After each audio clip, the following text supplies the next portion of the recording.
Hey scrappers, this is day 25 of the 30-day scrap challenge, and today we're talking traditional scrapbooking.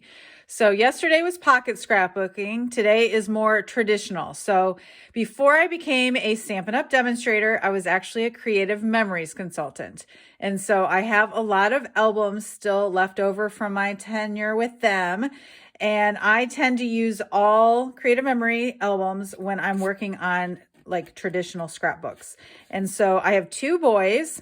One is in middle school and one is in elementary school. And I have different albums for each of them. One is an elementary album and then one's a middle school album. And I'll eventually have a separate high school album for each of them. So this is a middle school album that I bought for each of my boys. And I thought for today's challenge, I'm going to do the front page for my youngest. So he's not ready for middle school yet, but I'm thinking ahead because that tends to be what I do. I actually don't scrapbook at all during the year. I save all of my scrapbooking for a retreat that I go to every November, and I try and do all my scrapbooking for the year there to catch up, and then I go back to card making the rest of the 360 days of the year. So anyhow, let's get started, and I'm just going to open up to show you that this album is blank. I'm ready. I already have the pages and the page protectors in, but I have not done anything yet. So thinking ahead, I think part of dealing with your scraps on a challenge like this is pulling out all of your supplies and sort of touching everything and confirming, yes, I want this. No, I don't want this. And sort of getting rid of the things that you know you won't use.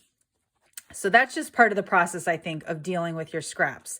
So I tend to keep all of my scraps and paper, per se, in these little pockets that come from Creative Memories, and I can label them. So this one is called School, and I can just keep not so much stickers, but more so like just, well, some stickers, but more so just random pieces that I might use.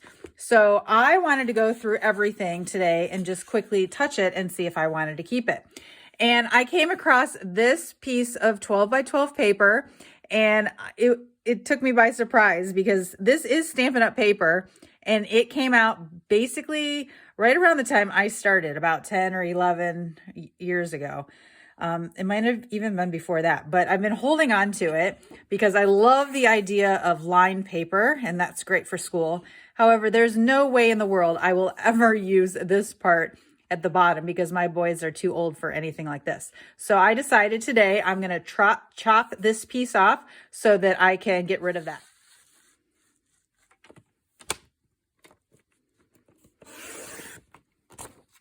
Okay, now that that's removed, I can flip it over and see that there's a nice blue pattern on the back, and I will use that, so that will go in my scrap bin somewhere. And now I have this lined piece of paper that I think I want to incorporate onto the title page, but obviously something's missing down here at the bottom, so I need to find something else. So I'm just gonna go through all my school-related papers and see what might jump out at me. Now, the boys go to a school where their school colors are green and red, so this has green and red in it, so I'll keep that as an option. Not orange. I feel like this is maybe not so appropriate. Kids don't even learn cursive these days anymore. This has red but no green. Here's another line piece that I could have used. So you can see here, I just want to go through and decide, you know, is this going to be something I can use right now, or am I ever going to use it? Like hopscotch. Am I ever going to use this? Probably not. So that can go away. And then once you've gone through everything, oh, look, another piece of that. Could I still do that? I just love lined paper. Math equations. You know, their colors are red, so that could also work. This one doesn't have any green in it. That's not the right shade of green. So corkboard, that's cool.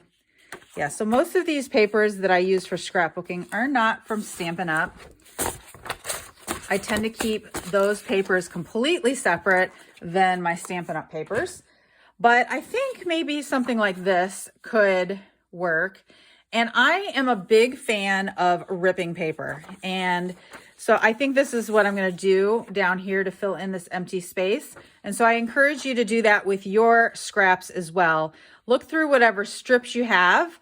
You know, so for example, I had looked through my red and I found this strip. You know, if you have something that would extend the whole length of a 12 by 12 album, if that's what you're working with, feel free to just rip it. I think it gives a more fun vintage approach anyhow. And, you know, they do sell, you know, tools to help you rip paper, but why pay for that when you can just do it with your hand? Okay.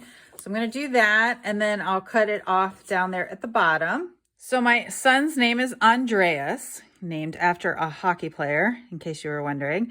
So I'm going to use these Playful Alphabet. I just love these. They're current, so you can still get them. They have the alphabet, but they also have numbers. So I am going to pull out the letters for his name, as well as the years that he is going to be in middle school, since this is his middle school album. So I had to do some math over here to figure out his years of middle school. So I'm going to use that to spell his name and do the years. These are retired, but I also love these for scrapbooking, and that's why I will never sell them. So the large letters, they also had large numbers, which are great for indicating the years. So I think I'm going to use that for 7th and 8th grade. And then we also have these fun ones that I didn't use a whole lot and I thought could be fun.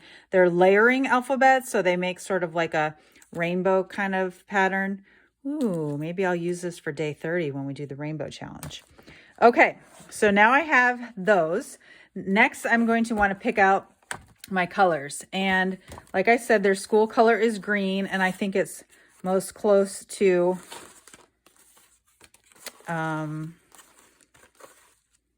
garden green. So I'm going to see what garden green scraps I have. You know, as I'm thinking about this too, I'm like, I sure hope my son goes to middle school here, because I feel like who knows where he'll end up.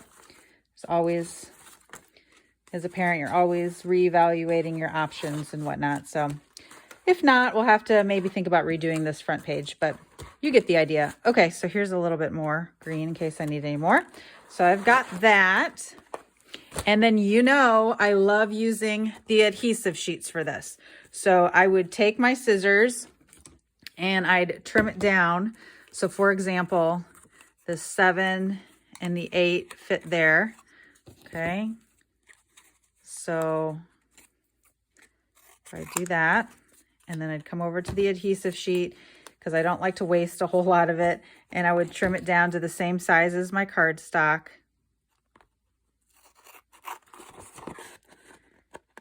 Okay, and that will turn that one into a sticker. And then for his name, I would say I could get it all on that. And then for the years of school, I could get it all on that.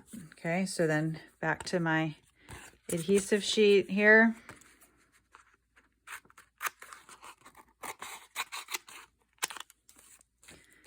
Okay,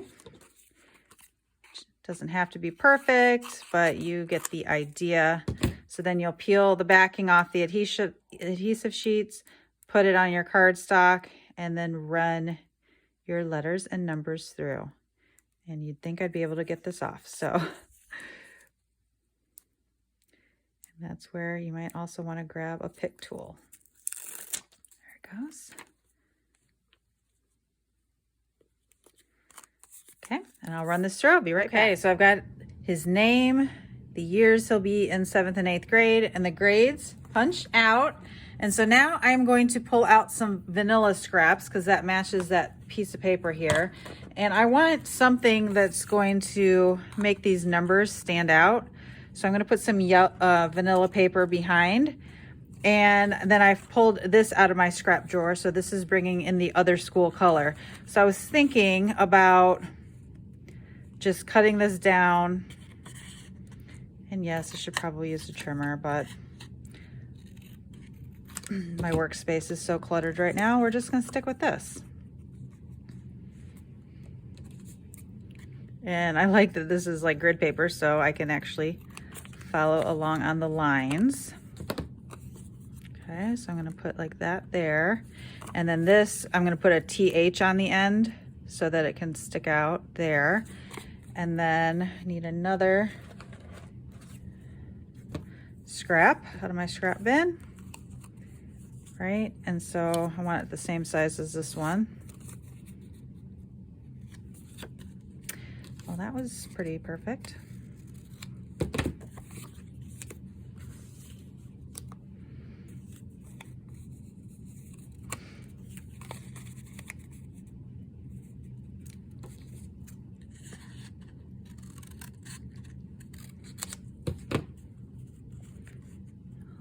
Shorter.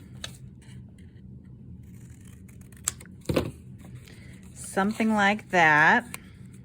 Okay, so then I've got the years. I'll use a pen to just write TH probably. Although I do have a stamp somewhere that has TH on there. Okay, and then the last step is I'm going to put his picture in the middle.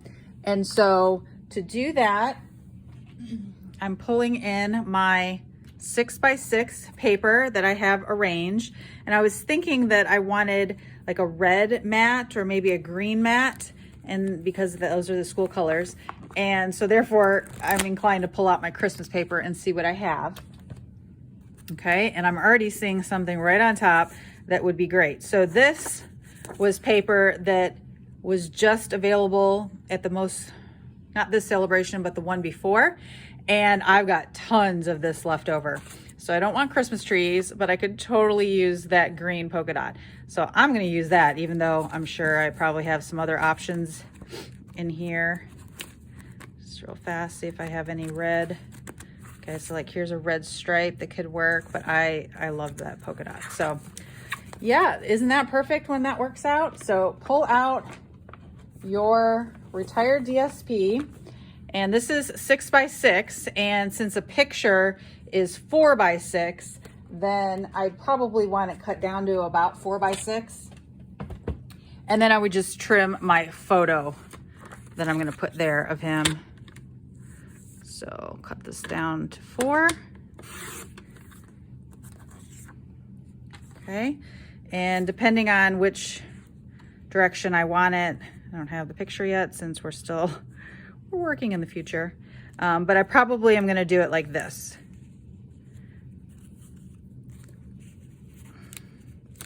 And so I pretty much did this whole page with just scraps out of my scrap bin, and I'm feeling pretty good about it, and we're going to be ready for middle school. All right, so I'll adhere this down later, but you get the idea. Now, if you don't scrapbook at all, I want to give you another option or idea for this. But if you're not a traditional scrapbooker, you could look at an option such as this. This is an easel display stand, and I'm not sure where I got it, but if I can still find it online, I'll post the link in the description below. But basically, you can slide a piece of 12x12 paper in there, maybe add some pictures, and then in this case, you can flip it and change it up so that you have a way to add some home decor using up your DSP. And if you are a traditional scrapbooker, I just wanted to call your attention to page 136 of the current annual catalog. You can see there paper basics, and we do have 12x12 sheets of cardstock sold in packs of 12 in all basic white and all very vanilla. Then if you turn to page 126, you can see assortments and bundles of cardstock in 8.5 by 11, and here's the 12 by 12. So we have color families with 10 colors in it, in the brights, neutrals, regals, subtles, and 2 different sets of in colors. And so when you buy these, it's an assortment pack where you would get 20 sheets, 2 sheets of each color in that particular color family. So we do have some 12 by 12 paper options. Sometimes people overlook this variety pack, and so I just wanted to call your attention to the assortment pack on page 126. Now it's your turn to see what you can come up with, trying to use up as much of your scraps, and I look forward to seeing what you create. Make sure to post it over in the Stamp with Cheryl Facebook group.